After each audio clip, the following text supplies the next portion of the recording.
हरे कृष्णा।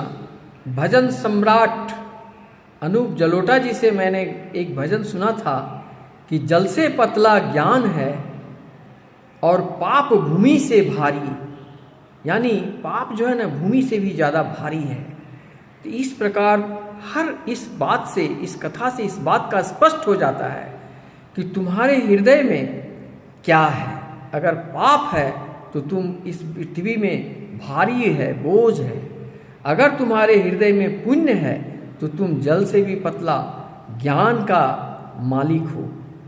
और ज्ञान को प्राप्त करने के लिए जो आध्यात्मिक मार्ग बताया गया है, वो मार्ग है का प्रथम सीढ़ी होता है माता पिता जिन्होंने तुम्हें जन्म दिया। उनको इग्नोर मत करो, उनको श्रद्धा करो, विश्वास करो, उनकी सेवा करो। वृद्ध माता पिता को, वृद्धावस्था में बीमार, धनहीन, बलहीन व्यक्ति को जो तुम इग्नोर करते हो और तुम तीर्थ करते हो, पूजा पाठ करते हो, उससे तुम्हारा कोई भी लाभ होने वाला नहीं है।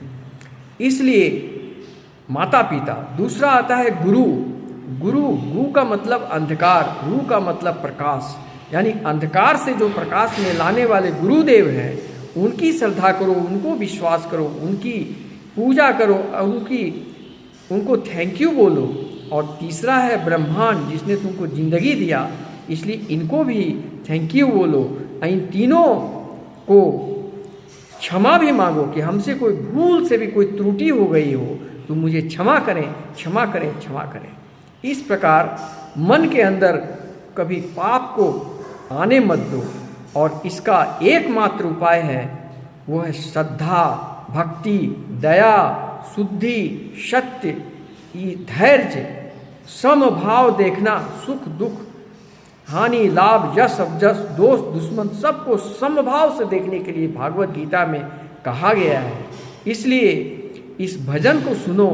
तमाम भजन में बहुत सारी बातें होते हैं, लेकिन हम सुनते कहाँ हैं।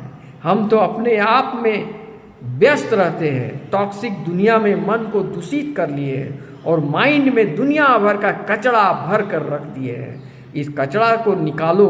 कैसे निकालोगे? साबुन से नहाने से या गंगा नहाने? नहीं, इसको भागवत कथा का ज्ञान अध्ययन करने से, कथा श्रवण करने से, किसी सत्संगी गुरु के आश्रम में या किसी सत्संगी गुरु के गाइडलाइन में कर्म करने से तुम्हारा सारा माइंड डिटॉक्स हो जाएगा और तुम परम भक्ति मार्ग में आओगे।